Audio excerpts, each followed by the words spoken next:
Yeah, part two of the Glasgow Godfather. Um, Walter Norval. Let's go. Within minutes of Ferris arriving on the island, the police had stormed the house and arrested him. I don't even think we got a meal in the house. I remember getting a cup of tea, I remember watching the TV. I remember vividly the sound of wood splintering and the doors coming in. And this flat had two outer storm doors, which came in, and the inner door came in, and there was shouts of armed police identifying themselves who they were. And at that time, all I had on was a pair of joggy bottoms and a t-shirt. I was very conscious of the fact that I wanted to go out into the hallway with my hands kind of outstretched to indicate, look, I've got nothing on me. Just in the event that somebody's got an itchy trigger finger and just wants to shoot first and ask questions later. And at that stage, as soon as I appeared, it happened so quickly, but very professionally. You know, you're bundled to the ground, you're handcuffed, and my left-hand side of the face was on the floor, so I could readily see who was above me. And there was one in particular who was about 6'6", very well built, snow white hair, had a gun jammed in the back of my neck, and said, you know what this is, you little bastard, you're going to get it. And at that time, Anne-Marie had just accidentally appeared in the hallway. And he put up a screen, get a WPC in here, obviously unaware there was a female in the house, which resulted in loads of chaos. I got lifted up, put into the bedroom, searched, all of this. None of it, apart from a couple of £100 that I had for survival money. But a strange thing happened. He turned round after searching the place, they never found nothing, and then produced a green bank bag. Despite Ferris's claims that there was nothing in the house, the police produced a bag which they said contained drugs. He was arrested, charged and remanded in custody to await trial. Ferris firmly believed that the Thompson family were responsible for framing him. Only two people knew where I was going. It was Arthur Thompson Sr. and Arthur Thompson Jr. And I firmly believe it was Arthur Thompson Jr. that set me up. Ferris confronted Arthur Thompson Jr. about being set up when they met in Barlinnie prison. Stammering and shaking, Arthur Jr. denied all knowledge of any such conspiracy. However, in an effort to save face, when the pair had parted company, Arthur Jr. began telling everyone that he was compiling a hit list, and Paul Ferris's name was at the top. Arthur Thompson Jr. signed his own death warrant when he was in prison. They talking about who he was going to kill. And when he got out, issuing the threats again, that resulted in his death. So if anybody's to blame for his sudden demise, then it's self-explanatory on you can't be threatening people because sometimes people take you serious. Don't say something. Within hours of Thompson being released from prison, he was back drinking in the Proven Mill Inn, where he began reading out his hit list to anyone that cared to listen. And if Arthur thought he was going to get into his own quarters, sit there and talk about killing people and this and that, and it wasn't going to get back to the people. The first person to get back to him was Paul Ferris. He's one of the first ones on the list. So you can't go about bragging, they're going to do this and do that. These guys have got a power, a lot of people, a lot of friends. They came back from within a matter of hours. Fat Boy was funded, he couldn't even get back to prison. He was funded them in, it was less than a day, the hit list been read out. Some of the friends of life, and he was capable of it. The persons that dealt with Fat Boy, he was capable of it. They knew that, he knew it, they knew it. He went to do his cell, not the balls to his cell, but he'd have paid, and that was when he was dangerous. And not a good idea to sit in a crowded pub and read out a list, which top of the list, Paul Ferris saying, I'm going to kill Paul Ferris. Not a good idea. Yeah, like I said, you don't want to... Paul Ferris, of all of them as well. If you spend time listening to like the Glasgow criminals, the newer school ones, they all say Paul Ferris is really what it says on the tin, basically. So yeah, it was pretty dumb to go in there chucking out threats, especially if you're not actually going to do it and quick. Do you know what I mean? Any other time I think Paul Ferris would have laughed that off. But as I say, you don't laugh off something happening. But Paul knows in his heart, Arthur wasn't capable of breaking a twig. But when he was evil enough, poison enough, and bad enough to pay people, even to get somebody beat up for fun, that young Arthur would do that, he would do that, just get people beat up for fun. Nah, he was dangerous with his mouth, dangerous with his money.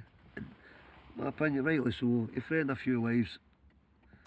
Maybe home leaving, maybe when is the right time to kill somebody or whatever, but that's the only thing is home leave, he was out and first leaving prison, but as I say, he knew what he was doing, knew what he was talking about, knew who he was threatening, and he paid the price. Later that night, when Thompson left the Proven Mill, a man approached him, pulled out a gun and shot him in the face. The force of the bullet spun him around and he fell to the ground. As he crawled on his hands and knees towards his home, a second bullet smashed into his ribcage, puncturing a lung. The third bullet struck him in the anus, a Glasgow custom designed to humiliate the victim. It didn't take the police long to arrest Paul Ferris and his friend Bobby Glover for the murder, but both men appeared to have concrete alibis. Undeterred by the lack of evidence, the police charged Ferris and Glover with an unrelated offence. When the pair appeared in court, Glover was surprisingly granted bail and Ferris was remanded in custody to await trial. Arthur Thompson Sr. was adamant that he would get bloody revenge for his son's murder, and with Ferris safely behind bars, Arthur's only option was to vent his anger on two of Ferris's closest friends. Arthur wanted something done, and I know the people that done it, and the people that done it were good friends of mine, because I knew how much it was for and everything. There was a £30,000 he put in their heads. Bobby Glover and Joe Hanlon. Aye, and that other boy's still alive. Paul Ferris. That was the three that was to be done. And what did happen there was a certain party was at a concert, they were having a concert in Berlin, and he was dressed as a woman. And he escaped out of Berlin amongst the people. And Bobby Glover name took that block in and looked after him. And that block betrayed them. Billy Logan. Because it was his uncle that shot them. And he spoke to his uncle.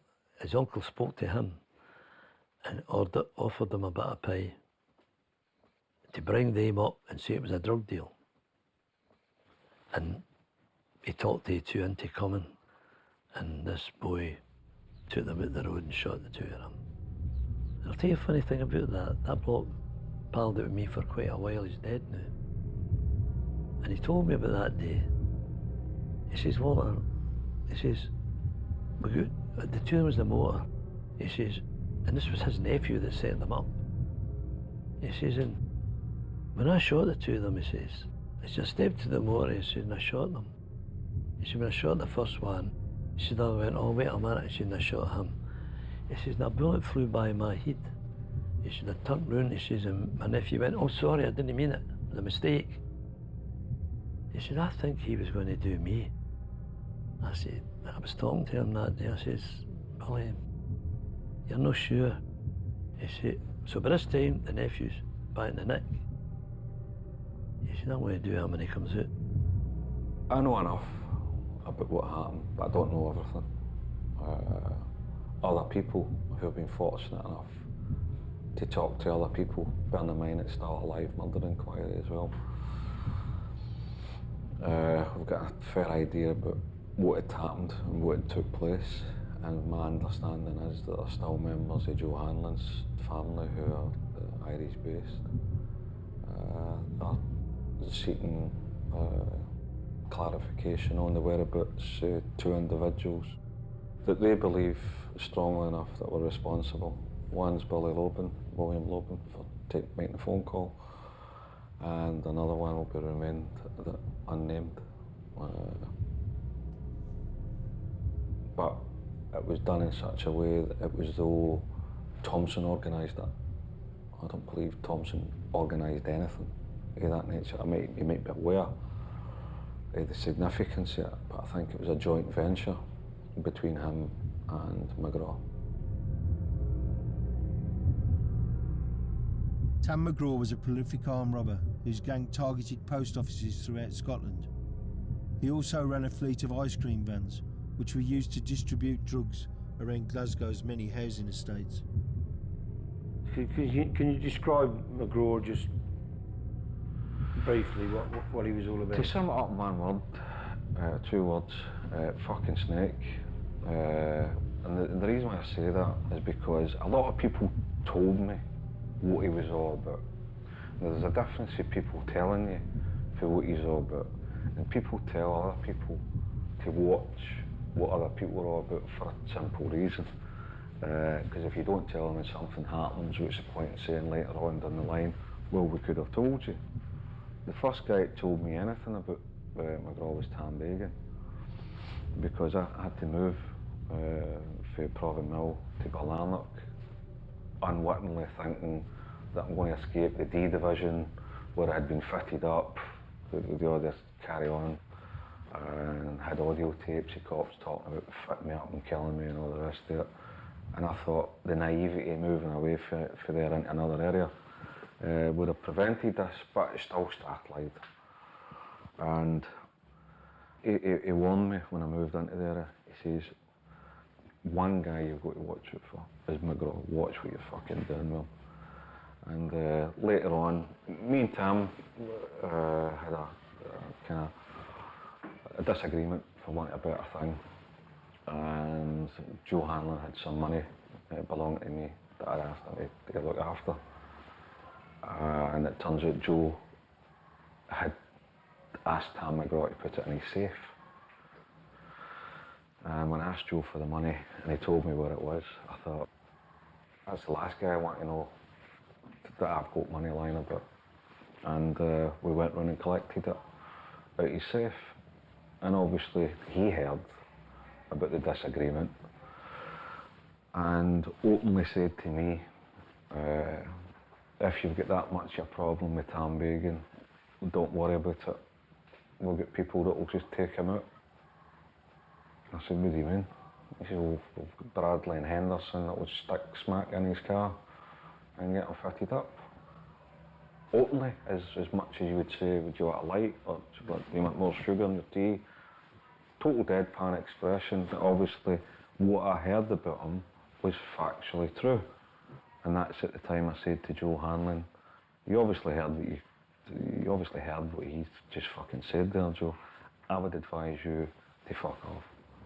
And I spoke direct to McGraw, and I said to him, as far as how you resolve your problems, I don't resolve any problems like that. And what I've heard about you, you've just clarified everything.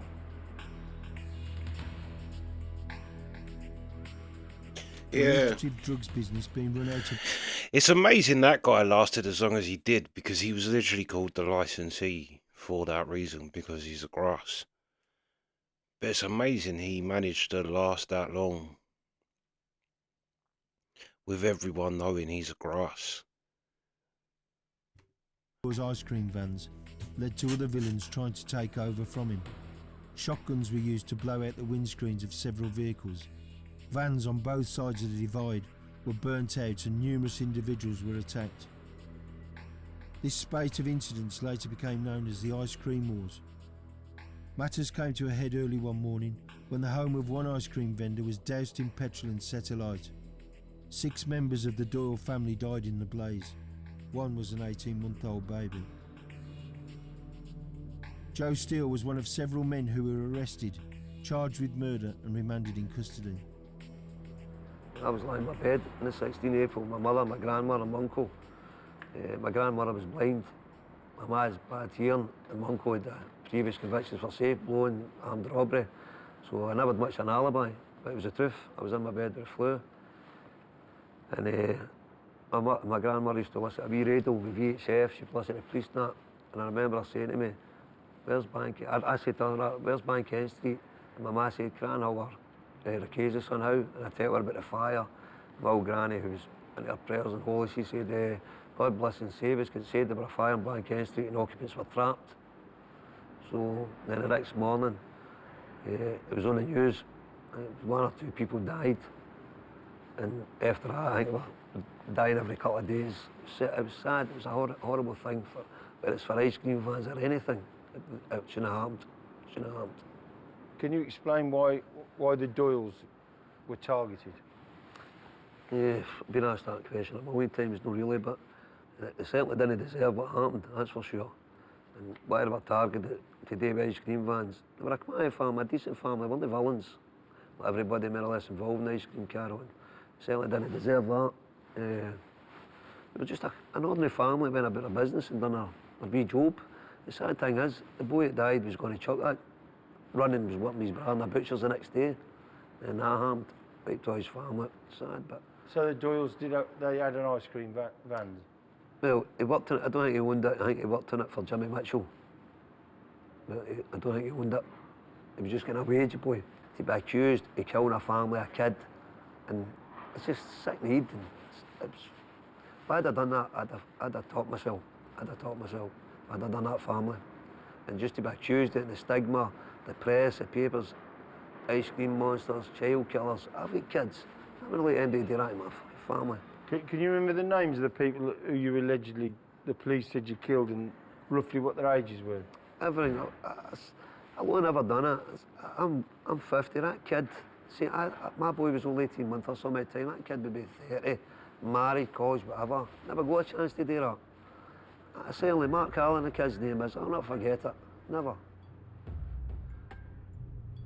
The murder of the Doyle family shocked the nation.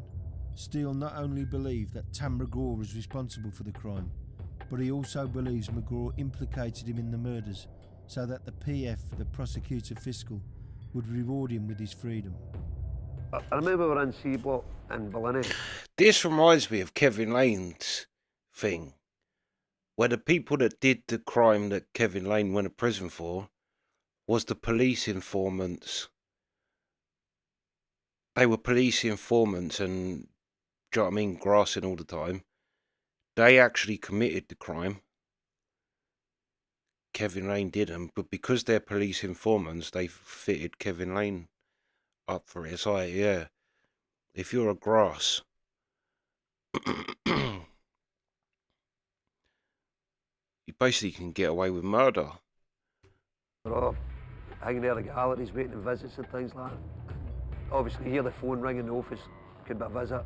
Anyway, phone rings, Tam McGraw was shouted off when it was for a visit. He stood at the office, he came back up and he says, I'm getting a PF release. And we all looked at each other and we said, how do you mean you're getting a PF release?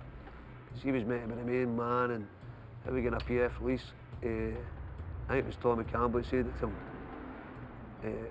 As in, how are you getting it? We're all innocent, kind of. And McGraw turned around and rung it and he said, we're all getting a PF release. He went out the door there and then, and I hadn't seen him since. He was the only one to get a PF release. And why do you think he's the one who was released?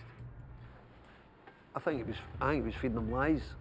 I think he was telling the police lies to put other people away. I believe Tam McGraw was involved to some extent, where it was ordered and that or whatever. I don't believe that's a lot of match, but I believe he was behind it, Like Joe Steele, Paul Ferris was also protesting his innocence from within Barlinnie jail. He was claiming that he'd been set up by a police informer over the death of Arthur Thompson Jr. In the segregation unit was a guy called Dennis Sidney Wilkinson, also known as Dennis Woodman, and a whole variety of different other names, who had been toured through the English penal system as a supergrass. He was never a supergrass, he was a serial perjurer because he made up confessions with other people, but at that time I never knew who he was.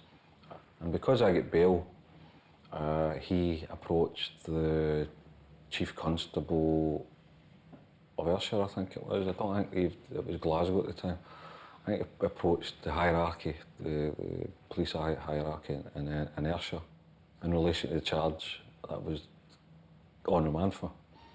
And then elevated his information about, I confessed to the murder of the Thompson Jr., I confessed to the attempted murder of Thompson Sr., was going to blow the house up, I offered to set him up in drug deals and a whole fucking catalogue of things that it's very difficult even to imagine taking place in a segregation unit when your window opens about 3 inches and at any given time he was 7 cells away.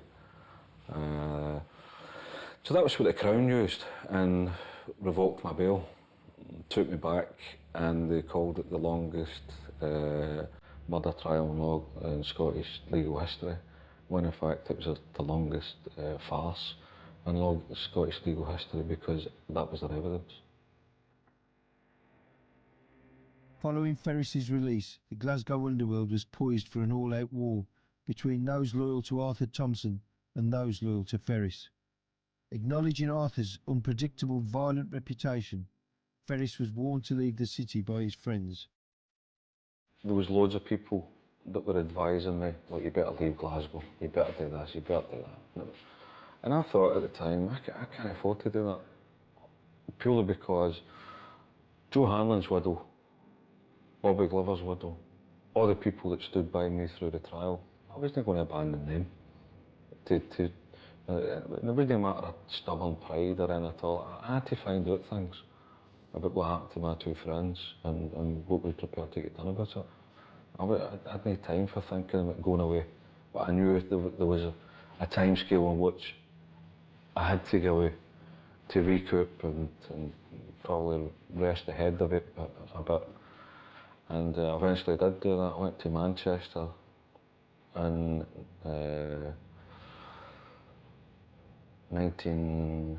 end of 1993. So I stayed for about a year in Glasgow, a year and a bit. Went to Manchester on the basis of spending a weekend with Rob Carruthers and was introduced to freebase cocaine and just lost 2 years in my life staying in Manchester. Ferris was not the first Scottish villain to have settled in Manchester. Glaswegians were once blamed for a 50% rise in violent crime in the city. Manchester, or Gunchester as it has become known, has produced plenty of its own villains and continues to do so. In recent years, soaring gun crime figures, grenade attacks and murder of police officers have resulted in a phrase being coined. Hell, they say, is a city called Manchester.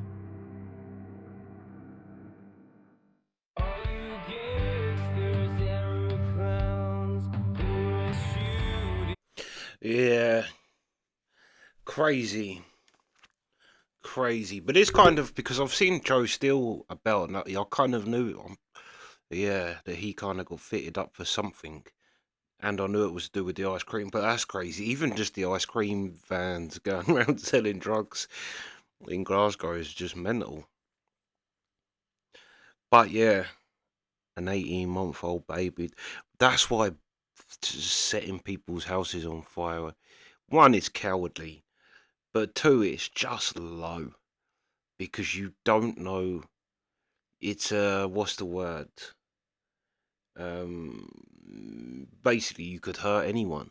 You don't know who you're hurting doing that. Like, that's a real low piece of shit thing to do. I mean, alright, you can say shooting someone's bad, but or slashing someone's bad or something, but at least if you're slashing someone, you're going out and you have a victim. You have someone that you have in your head, and it's that target you're gonna get. But to set a house on fire, especially when you know there's families and that, it's just, yeah. There's boys around here that would do things like that. Do you know what I mean? Like, there's boys around here that ain't necessarily the hardest, but no one really wants to row with them because they'll do something like that. It's just scumbags, really.